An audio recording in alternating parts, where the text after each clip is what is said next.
Good evening. Good evening. Good evening. Good evening. Good evening, everyone. How is everyone doing on this awesome evening? Happy Thursday evening to you all. Please forgive me for not being completely prepared. Good evening for those of you that are hopping on. I thank you. Good evening, good evening. Good evening. How are you all? How was your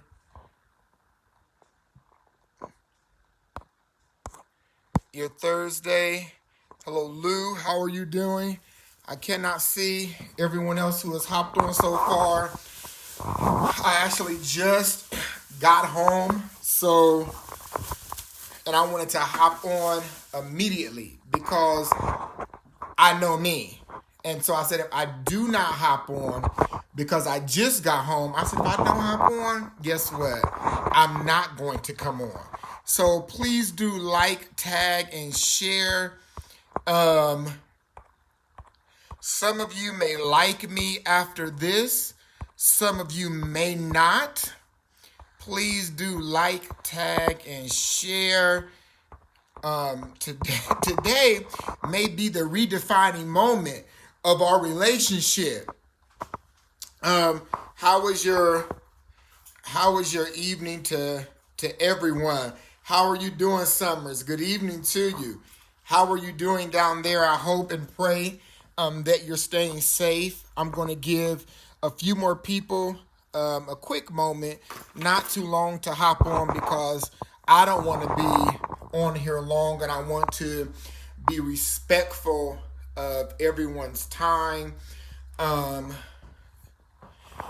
But please do like, tag, and share. As you can see, the title of this is The Redefining Aftermath. So as you can see, again, forgive me, I just came in the house, but I wanted to hop on again because I know me. And so I said, you know what, if I don't hop on, I won't hop on tonight.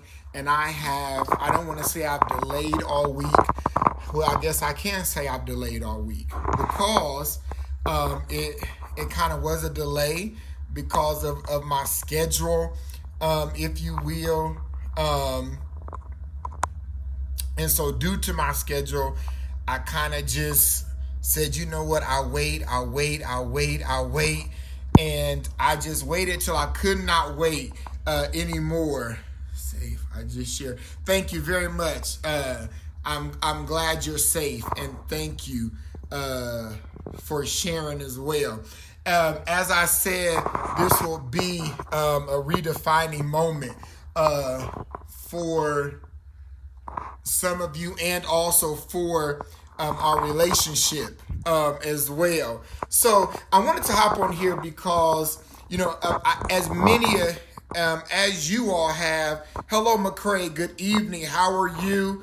And thank you for your contribution, McCray, to our community and your commentary. I want to say that. And I've been seeing you down there in Atlanta. And so thank you for your contribution also in the protest as well.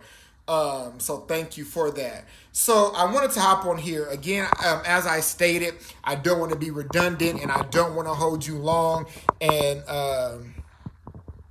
as many of you, I've been holding conversations regarding this movement, if you will, that have been taking place regarding the George Floyd untimely passing, him being gone too soon, and many others in our community that have been affected by this systematic racism and the social injustice within our community.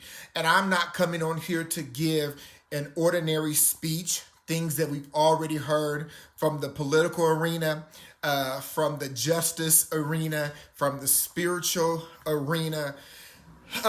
But many of you, if you're in leadership, if you've been in protest, you've been hearing the things that need to change, the things that should change, and etc. And as I've always said, even before this movement, we all are a piece to the puzzle in this thing called life, right? We all are gifted in our own rights. We are all called to different things. However, as the Bible says, there are many members but one body. So we cannot be thoroughly effective if we all do not come together, right, as one body to do what we need to do. So, of course, as many of you know, I'm a therapist, a mental health therapist, a real mental health therapist, not a degree out of a Cracker Jack box. Had to give that disclaimer. And so, many of us has been talking, even with those that have been leading the protests, not leading the looters, because there is a difference between the protesters and the looters. And so we've been talking, we've been having dialogue, right, about what has been taking place. Hello, James, how are you? Thank you for joining. And so we've been having dialogue with each other, right? So whether we are therapists, the politicians, right? Organization leaders for nonprofits, commentary leaders like McCrae, who have movements as well in the editorial arena. And so we've been having conversations about this movement. And so today I said something that kind of struck some people, and you can tell that they did not like it. But for those of you that know me, know that really when I say something, I'm certainly sensitive to other people that are involved, but I also am transparent. I'm that way in my personal life. I'm respectfully transparent in my personal life, with my practice, with my clients. I'm respectfully transparent. And so one thing I said, and that's why I came on this live, to kind of spark either a conversation or for us to be more thought-provoking within ourselves. And so one thing I said, and this is not for the entire minority community, so let me say that. I do not want to tag the entire minority community, but we have marched for years, even before my time, right?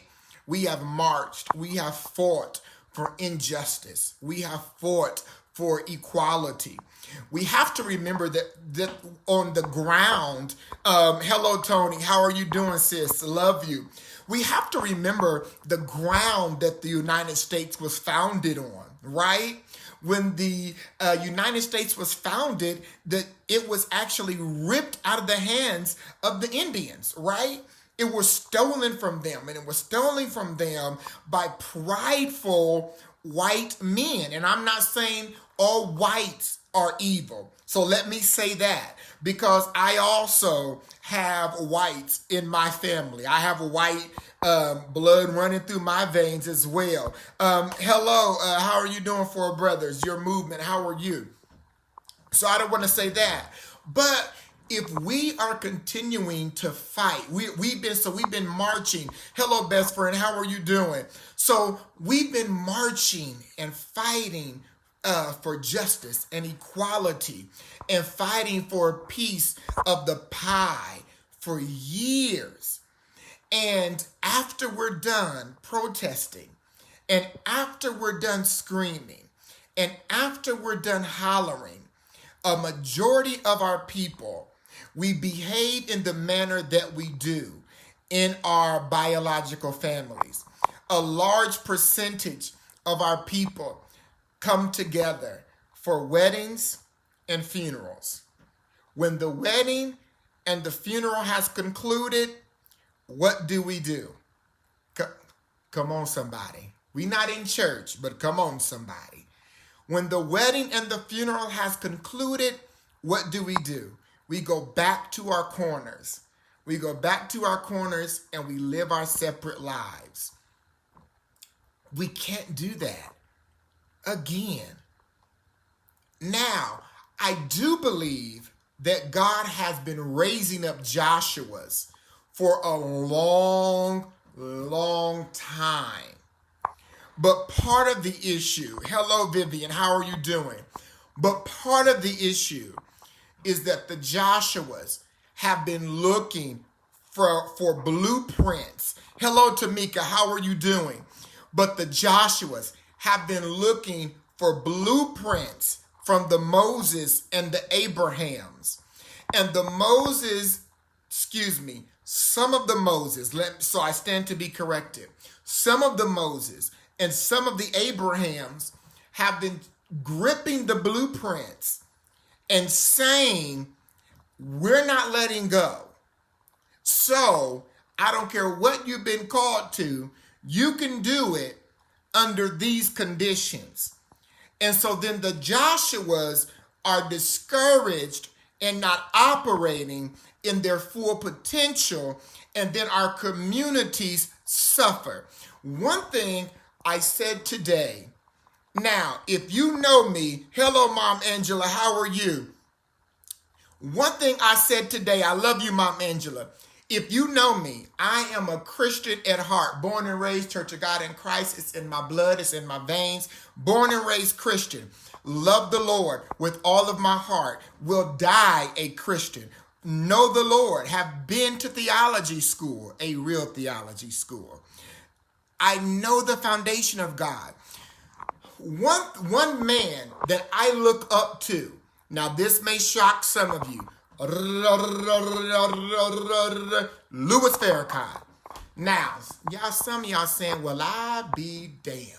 Now, don't talk crazy, because I am anointed to whip ass. All right, we back in there now. We back in the house. All right.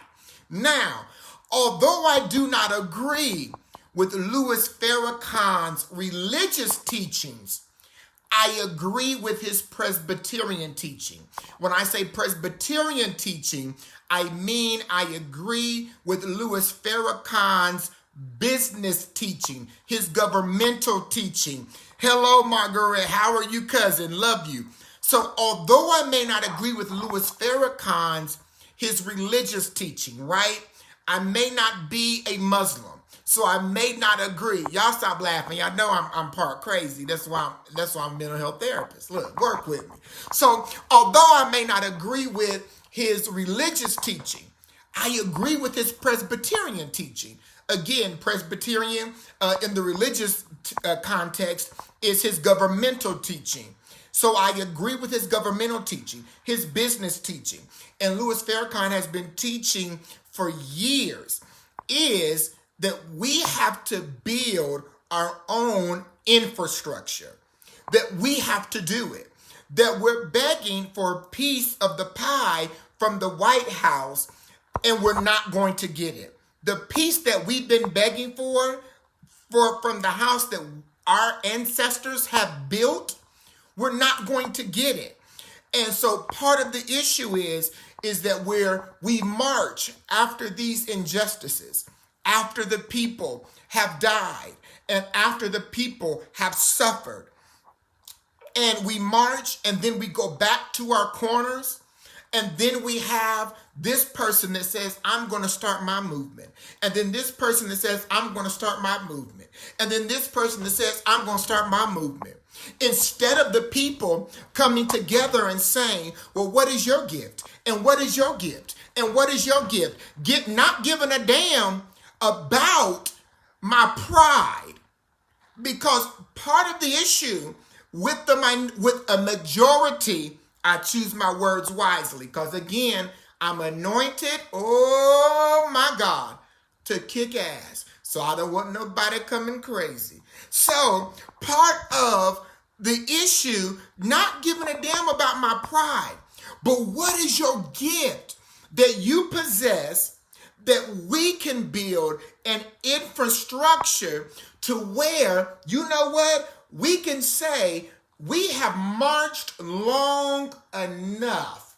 Now it's time to build. We've marched. Now it's time to build. We've protested. Now it's time to build. We've begged. because that's in essence what it is. We've begged. Now it's time to build. At some point, it's time to build. Jesse, how can you back that up with something? I'm glad you asked the question. In the book of Deuteronomy, the scripture says, you have circled this mountain long enough, now turn north.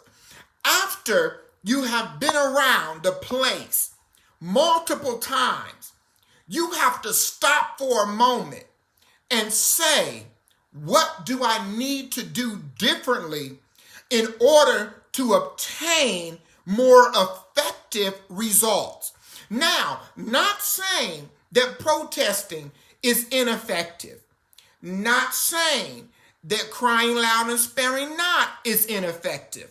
But I'm saying that if I protested last year, hello Brian, thank you for joining. If I protested last year and I saw the results that it got us, if I'm going to protest this year, what element can I add to it to make it more effective? Oh my God.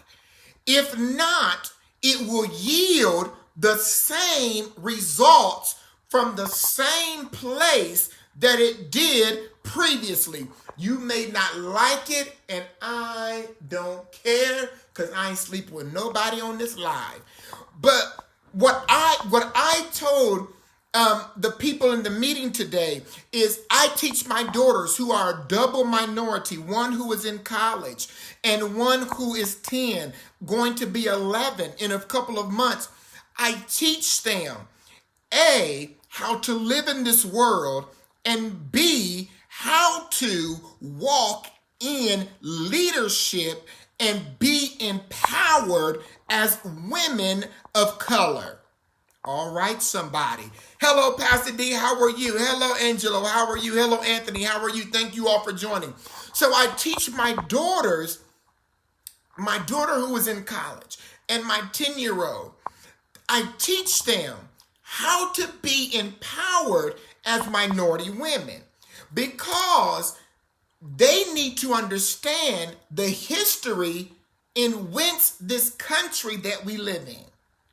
They need to understand that you can't be like Banquishqua and Shamika. You know, I'm just throwing names out there, so y'all walk with me, because you having the latest shoes and purple and green and yellow hair all bundled up in one, tacky, having that and not knowing the essence of what it is to be an entrepreneur, what it is to save, what it is to have awesome financial literacy, what it is to know how to say a proper sentence, what it is to know an adjective from a verb, and a verb from a noun, and a noun from a pronoun. That is ineffective. And so we don't live in that environment in my home. Hello, Emma. How are you? Thank you for joining. And it's not for them to impress anyone else, but because reality is, as minorities, as you are climbing the ladder in this land, you can't be average. We can't argue that. We can't argue that. And I tell them that even in my field, first, I'm a perfectionist. So even if I was completely Caucasian, I just would be a perfectionist. That's just because of who I am. But I teach my daughters, you being average doesn't work for me. And don't let your friends get you whooped thinking that will work.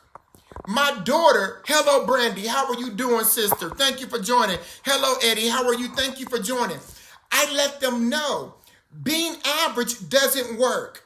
And it is offensive to our people as minorities when we hear someone that can say a complete sentence in proper English to say you sound white. So what is that saying about your people? So because I know how to say a proper English, because I know how to say English properly. Now, hello, tell me, how are you doing, sister? Love you. I sound white. Some of us has to begin to start to be the trailblazers and say, I'm going to change this stigma towards our community. I don't give a damn if I am going to start with my family in my house, and then my house starts with our family outside of our house, or I'm going to start it with my nieces and my nephews. I was talking to my nephew, I believe it was last week or the week prior, and I was telling one of my friends this today, hello Michael, thank you for joining, and I was sharing some things with my nephew, and I was telling my friend, I said I was sharing some things with my nephew, and I said I'm going to start to continue to build that, because if I don't, and I can relate to him, who else will? I'll tell you who will. The predators and the enemies. And then our family can't look and say, well, why did you make that mistake? He made those mistakes because someone that could have related to him did not deposit the right tools in him. Okay, y'all don't want to talk right, but I done told y'all, I am anointed, my God, to whoop ass. All right? We getting somewhere. Hello, Corey. Thank you for joining. And so today when we were on the call, I was saying after the protest, after the anger, what is the aftermath? Some people have been saying they wanted to go back to school for years to gain certain knowledge. Some people have been saying they maybe don't want to go back to school, but they want to just have vocational learning to gain certain knowledge. So they may not want to go back to school per se in this educational system, but they just want to gain certain knowledge. But they make every excuse in the world of why they are not ready. And what we have to understand, and one thing that I even told my daughter when she was scared, when it's time to start college, I remember my mother told me when I was starting parenting, she said, Jesse, one thing about parenting, I don't care who you are, single, married, whatever, you are never completely prepared to be a father or a mother. She said, I don't care who you are. You can be a single parent. You can be a married couple. There are going to be some things that are thrown your way, and you're going to say, I thought I was ready for this. And you'll never be prepared completely as a first-time parent. And then after you get it down the first time, then you're ready the second go-round. But she said the first time around, you'll never be completely prepared. And we have to think about it that way when it comes to our destiny. Everyone may not be called to be an entrepreneur, and that's okay. But what are you called to? Because you are called to something. And when you sit in procrastination and just accept what comes your way outside of George Floyd, now my sentiments goes to his family, and it is a social injustice. And it is time for us to cry loud and spare not and let the world know that we are anointed to do what? Oh my God, to kick ass. But in the aftermath, what is going to happen when the dust settles? When everybody goes home? At the barbecue, what kind of discussion are we having over cocktails? We can joke and have fun, but what kind, Tamika, you better say it, I almost spoke in tongues. We are anointed, my God, from Zion. But when we are joking and having fun, how many purpose conversations are you having? How many destiny conversations are you having? How many accountability partners are you having that are not taking your BS excuses anymore? They're saying you've been talking about that same thing for 10 years. You've been talking about that same thing for 6 years. And when I hear people say, I just got in a bad relationship, fool, this is not the first time your heart has been broken. The only difference is this time it was a new piece of you know what.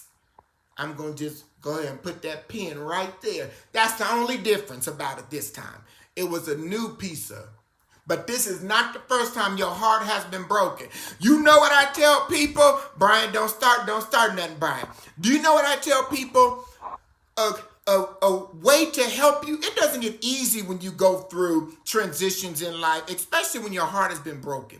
But one thing I do tell people, you know what, is something that will help you. Get you a good breakup song. Oh my God. Get you a good breakup song that'll help you through. I remember I went through a breakup. I remember Chrisette Michelle's song. My sister Brandy's on here. She'll tell you. I told her Chrisette Michelle's song just came out, Blame It On Me. I had an ex that was good at lying. Boy, that song was my ministry song. Just blame it on me. I am not about to recuse myself anymore. I am not about to keep telling people I didn't do it, I didn't say it. If you know me, you know my character, then you make the proper judgment. But I have to move on. This is delaying my life. This is delaying my purpose. I keep getting pissed off. I want to bury their body in a field. I am not doing this. Get you a good breakup song and learn how to move on, cry, and do like Mary said, cry your last tear yesterday. Oh my God, from Zion. And when you, Brandy, don't it work? Oh my God, God is in a good breakup song. I'm here to tell you from Zion, God is in a good breakup song. Yes, he is. And so what I'm here to tell you is that this is the last two things I want to share with you. And someone said to me today, they said, well, Jesse, for example, they were saying, like, even for you single people, because folks will make you feel bad for having standards as a single person. And I said, I don't expect my partner to come in and, be wealthy. I don't care what you do, but you will do something. You're not just going to come in here and I'm depositing all these seeds into my daughters and then they looking at me like a big old hypocrite. Talking about, well, Dad, you brought in the devil is a liar. And plus, you can look good to me at 5 o'clock. And at 5:06, if you look lazy and look like you have no purpose in you, oh my God, you can look like Fraggle Rock in 6.3 seconds. Do you understand what I'm saying? We have to get to a place to where we have to understand my family can't grow, my business can't grow, my organization can't grow, my ministry can't grow if I have things in me that I need to be free from, that I have not confronted, that I have not dealt with. Let me give you an example. Pastor Didi, y'all, I love Pastor Didi. If y'all have not met a fighting prophetess, oh my God. She said, Mary J. Blige, I'm not going to cry. Listen, won't that bring you through? So if some of y'all need to listen to Mary J. Blige, look, I'm going to play it tonight when I get in the shower just for some of y'all. I'm going to intercede for some of y'all on that song tonight. Hello, Candace. How are you? Hello, Lady Red. How are you? Okay, for some of you that have been in church, and this is the last seed I'm going to lay out for y'all tonight. Hello, Kiki. How are you doing? If you've been in church, for me especially, I walk in the office of the prophet. So there are certain people that I will not have. Hello, Tom. How are you? There are certain people that I don't have flow with me at the altar, right? And I don't have them flow with me because if you're not delivered in certain areas, hello Cedric, how are you? If you're not delivered in certain areas, and if you have spirits on you, as we're praying over someone else, when that spirit comes out of them, that demon has to go into something else in order to live. It needs oxygen. And so if you walking around hollow, no power, that it's going to roam to get to somebody. So if you ain't got no power, then sit down. It is the same thing with our purpose. You cannot be effective in your business, your organization, your family, your ministry, if you have some things in you that are unsettled, because what is in you is going to transfer into your movement. And so if you have some things in you that are chaotic, that chaos is going to transfer into your movement. If you don't have financial discipline, that spirit of debt and non-discipline is going to transfer into your movement. So you need to understand that I need to deal with me. And that is the hardest thing. I have people that have come to me and have said, Dr. Jesse, I'm going to get with you. I'm going to message you. I'm going to inbox you. And when I get that, I believe about 8% of the people that tell me that. And what's so funny is I have a sliding scale service. Hello, Charles. Bishop Glenn, how are you doing, sir? Love you. Hello, Keith. How are you? Thank you for joining. So what's so funny to me is I have a sliding scale service. So my service can be affordable to anyone because we can afford what we want to pay for. Because I've seen people that work at McDonald's walking around here in Jordans. I don't have Jordans. And so I have a sliding scale service. So according to your income, that is what you pay for my services.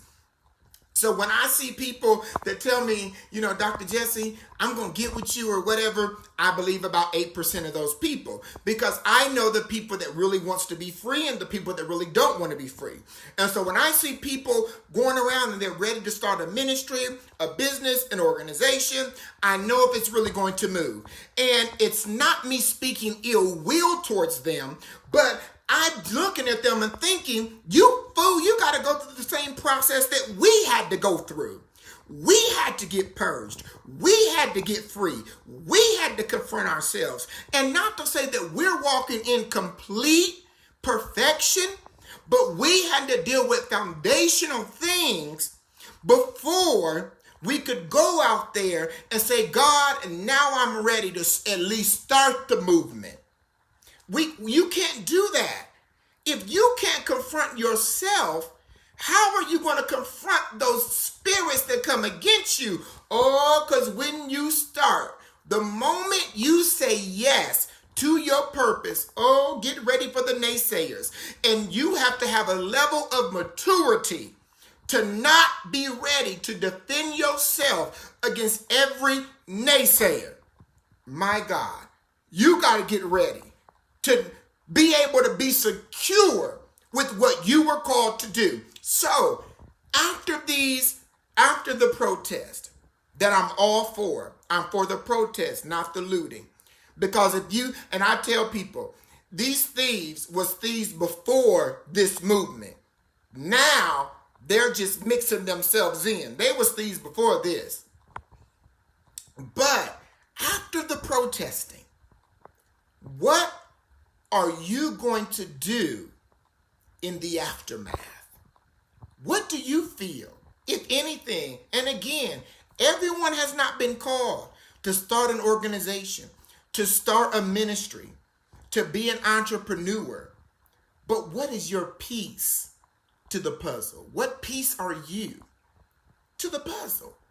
And have you confronted yourself about your stuff? Have you?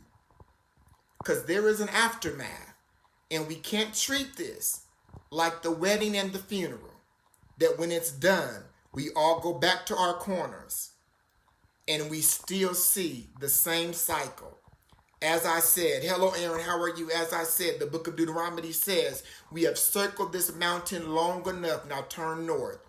If there's going to be something different, we have to build our own infrastructure. And it starts with us doing it together. There are many members, but one body. That's not just for the church. That's for the Presbyterian board as well. The governmental portion of the kingdom. It's for us in business. It's for us. So what piece have you been called to? When the dust settles, what are you going to do? Don't get off this live and say, boy, wasn't that good? And you had an emotional moment. But really think of your blueprint. And you may say, you know what? I'm in Columbus. Jesse, we're going to connect with some people. And we're going to make this happen. Hello, Chef Corey. How are you? We're going to connect with some people. And we're going to make this happen. Or you may be somewhere else. And you may say, I'm going to connect 5 or 10 people. Yes, Tay, they have. You may say, you know what? There's about 5 or 10 people in my area, and we're going to make it happen in my area. Because guess what? Everybody's not trying to be a politician. Everybody's not trying to get to the limelight. But we have low income and median income people. We have single parents that are out there that are saying, all I want is a better education. I don't know how to start my business. I don't know how to get my son or my daughter off of the street. I'm great. Thank you for asking, sir. I don't know how to get my son or my daughter off the street. When I hear single mothers make excuses, and when I tell them that I'm a single father with my college daughter, they are in utter shock. But I don't tell them until after I let them complain. They are in utter shock. And I tell them, the struggle is not gender specific. And honestly, mothers have more resources than fathers do. So my struggle was harder than theirs was, because single mothers have more resources than single fathers do. But I let them get their complaints out. And I tell them, hello, Brandon, how are you? And I tell single mothers, you bet not date a man just so you can have someone to say he helping me raise Lil Junior. How was he helping you raise Lil Junior and he worse than Lil Junior? You done bought a man in the house that can't spell W-2. You're going to get that after this live. I wish I would bring somebody in the house talking about, ooh, Lord Jesus, I got a daughter in college. I need a partner to come in here and help. What? The devil is a liar. I refuse to desire someone of substance, but lay it down out of desperation. The devil is a liar. We have to begin to look within ourselves and say, what's next for me and what's next for mine? The dust is about to settle and the aftermath is approaching. Where will you be? And what blueprint will you have that you will be able to present? I tell even my colleagues that even the entrepreneurship world is changing with this COVID-19. So now we have to reframe how we have done business in a sense. For those of us that are entrepreneurs, we have to reframe our blueprint. And then not only that, and now George Floyd. So now we have the social injustice piece that we have to incorporate. And we are helping more people. Because first, more people were affected by COVID-19. And now more people are hurting over the social injustice and the racial issues that are taking place in our society more than ever. And so now we have to build a blueprint for that.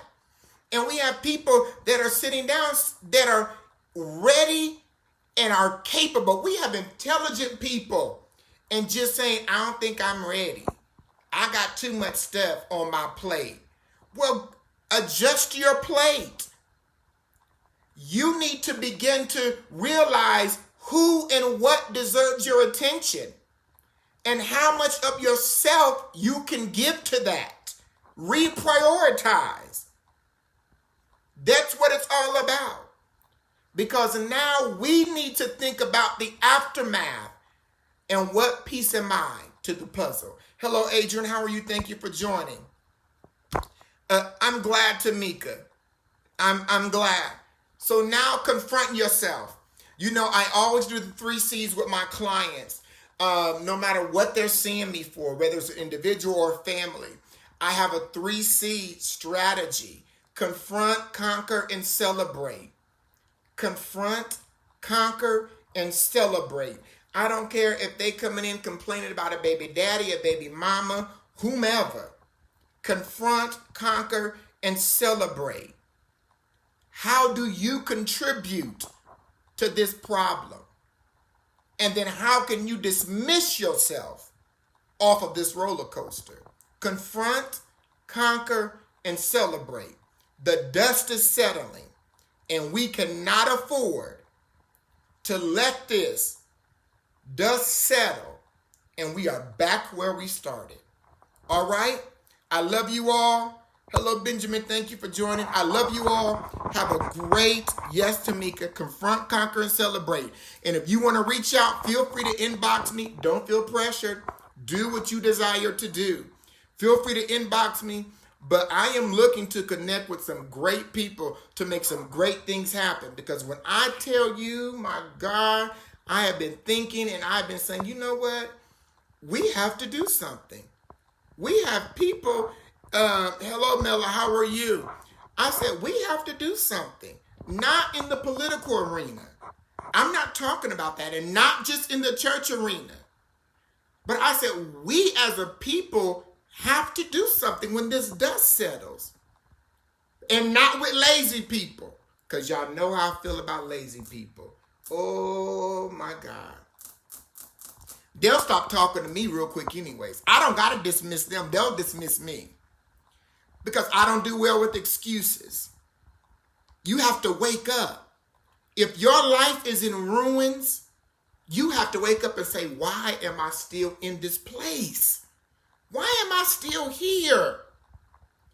And if it's people that you've allowed to control your life, to place it in these ruins, after 30 days, you really need to ask yourself, why am I still giving them control to have my life in ruins?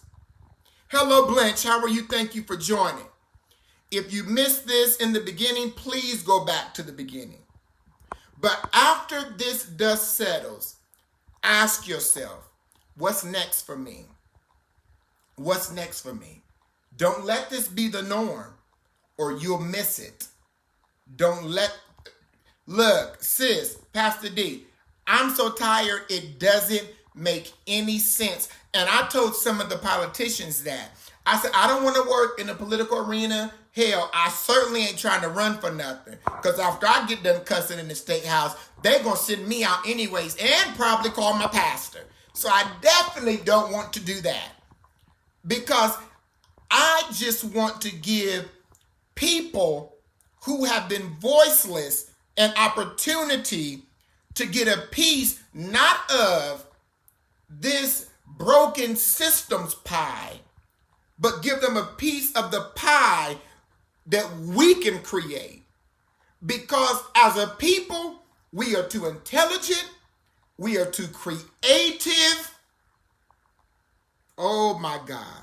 We are the most creative people and have been. And our intelligence is off the chart.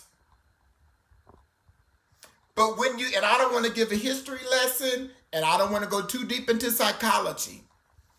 But when you have allowed a group of people to wire your mind, to make you believe that you were put here for a certain purpose, and then when it is passed down through generations, and then you have a small number of people that tries to destroy that curse, but you have a majority number of people who still lives in that curse, it's difficult to break that wiring.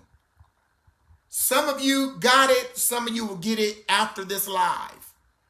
But when you have been wired to believe that this is why I've been placed here, and this is all I can do, you begin to believe it. Because the brain is the only organ that we can control. So you begin to believe what has been placed in that organ. And so then when you have someone that comes to you and says, no, you can do all things through Christ, or girl, you better get up, or man, why are you still down here? You got vision in you. They're looking at you talking about what? Vision? No, I can't do that, because they have been hardwired to believe something different.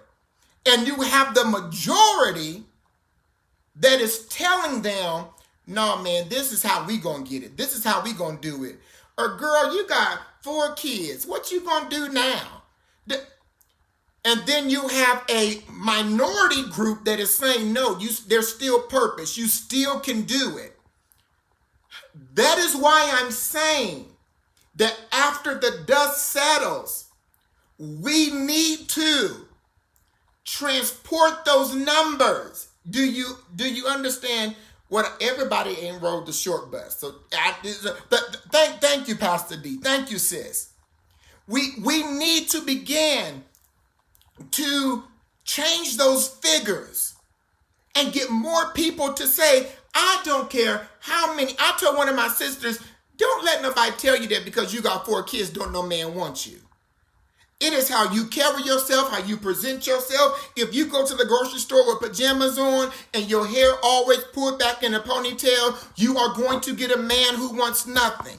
If you go into the store and look like somebody and look like you want somebody and look like you are somebody, a man will approach you the right way. And when nobody looks at you, he will think twice before approaching you. Let me tell you something. Fools, they think twice before looking at me. Oh my God, from Zion.